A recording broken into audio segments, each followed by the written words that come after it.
Assalamualaikum warahmatullahi wabarakatuh. Saya akan menjelaskan tentang faktor-faktor yang mempengaruhi akhlak. Ada 3 aliran yang menjelaskan faktor yang dapat mempengaruhi pembentukan diri. Yang pertama yaitu aliran nativisme. Dalam aliran ini, faktor yang paling berpengaruh terhadap pembentukan diri atau akhlak seseorang adalah faktor dari dalam, atau bisa disebut dengan faktor internal, yang bentuknya dapat berupa kecenderungan, bakat, akal, dan lain-lain. Jika seseorang sudah memiliki pembawaan atau kecenderungan yang baik, maka dengan sendirinya orang tersebut akan baik.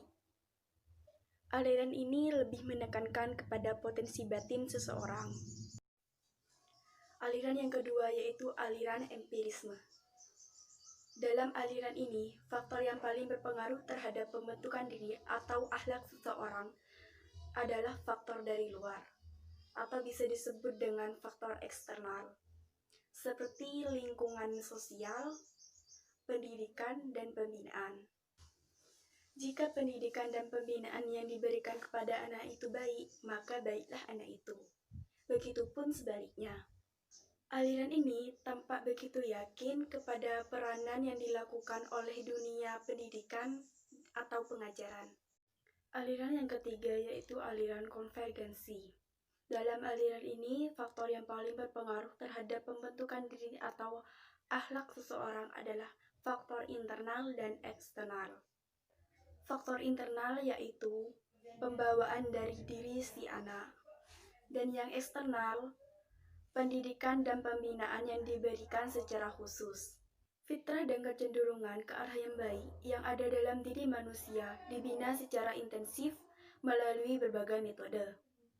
Aliran yang ketiga ini tampak sesuai dengan ajaran agama Islam. Hal tersebut dapat dipahami dalam ayat sebagai berikut. Bismillahirrahmanirrahim. Wallahu akhrajakum min butuni ummahatikum la ta'lamuna syai'an wa ja'ala lakumus sam'a wal absara wal afidah la'allakum tashkurun, yang artinya, dan Allah mengeluarkan kamu dari perut ibumu dalam keadaan tidak mengetahui sesuatu pun, dan Dia memberi kamu penglihatan, pendengaran, dan hati, agar kamu bersyukur. Quran Surat An-Nahl ayat 78. Gambaran Allah terhadap eksistensi manusia dibagi menjadi 2. Manusia sebagai makhluk terpuji dan manusia sebagai makhluk tercela. Yang pertama, manusia sebagai makhluk terpuji dapat kita pahami pada beberapa ayat berikut. Yang pertama, surat Al-Baqarah ayat 30. Bismillahirrahmanirrahim. Wa idza qala rabbuka lil malaikati inni ja'ilun fil ardi khalifah, yang artinya, ingatlah ketika Tuhanmu berfirman kepada para malaikat, sesungguhnya aku hendak menjadikan seorang khalifah di muka bumi. Yang kedua, surat At-Tin ayat 4. Bismillahirrahmanirrahim. Laqad khalaqnal insana fi ahsani taqwim. Artinya, sesungguhnya kami telah menciptakan manusia dalam bentuk yang sebaik-baiknya. Yang ketiga, surat Ali Imran ayat 110. Bismillahirrahmanirrahim. Kuntum khairan ummatin ukhrijat linnasi ta'muruna bil ma'rufi wa tanhauna 'anil munkar, yang artinya, kamu adalah umat yang terbaik yang dilahirkan untuk manusia, menyuruh kepada yang ma'ruf dan mencegah dari yang munkar. Dari ayat-ayat tersebut menunjukkan betapa agungnya manusia daripada makhluk Allah yang lainnya. Selanjutnya, manusia sebagai makhluk tercela dapat dipahami pada beberapa ayat berikut. Yang pertama, surat Al-Ahzab ayat 72. Bismillahirrahmanirrahim.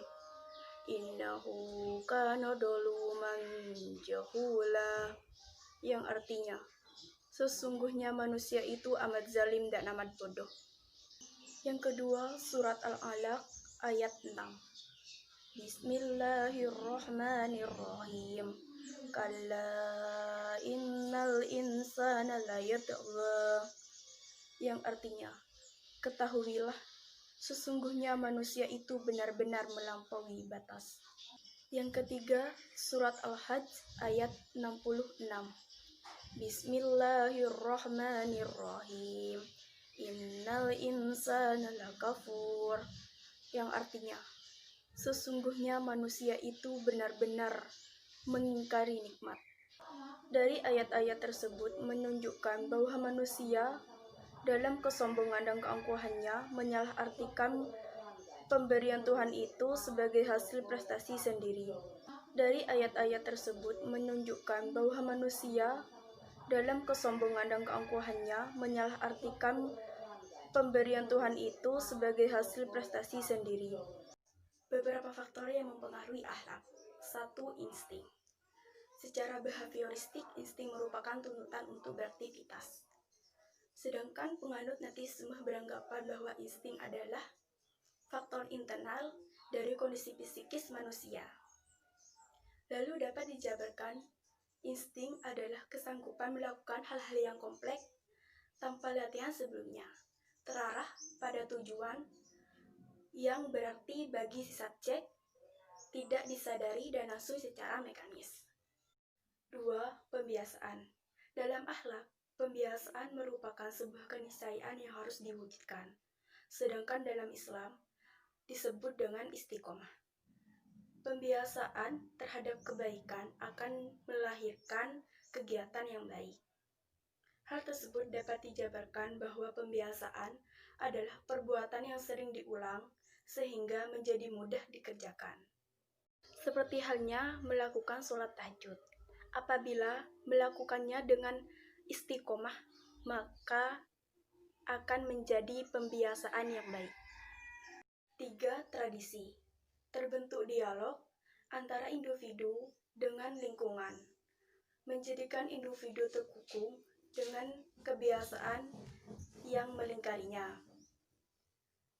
Tradisi atau kebiasaan merupakan sesuatu yang telah dilakukan sejak lama dan menjadi bagian dari kehidupan suatu kelompok masyarakat.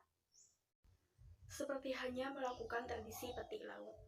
Tradisi tersebut sudah dilakukan sejak dulu bagi masyarakat pesisir sebagai bentuk rasa bersyukur. 4. Suara hati. Suara hati yang tersinari disebut dengan nurani, yang dalam Al-Quran dikatakan fuadah atau kebaikan. Sedangkan suara hati yang tidak tersinari disebut dengan waswis atau keburukan. Jika seseorang terjerumus melakukan keburukan, maka hatinya akan merasa tidak senang atau menyesal, sehingga akan mendapatkan isyarat atau dorongan untuk melakukan kebaikan. Seperti contohnya ketika kita melihat orang terjatuh.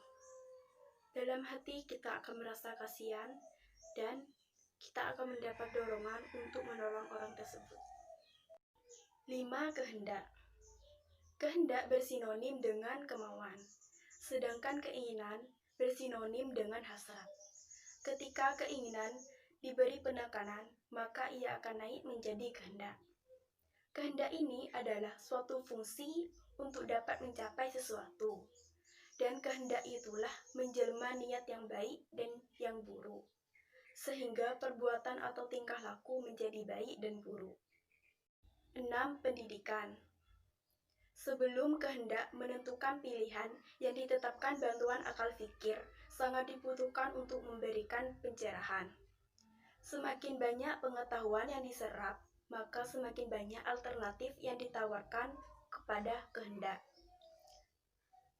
Pendidikan dalam akhlak lebih mengedepankan keteladanan, berbeda dengan pendidikan konvensional yang lebih mengedepankan kecerdasan otak.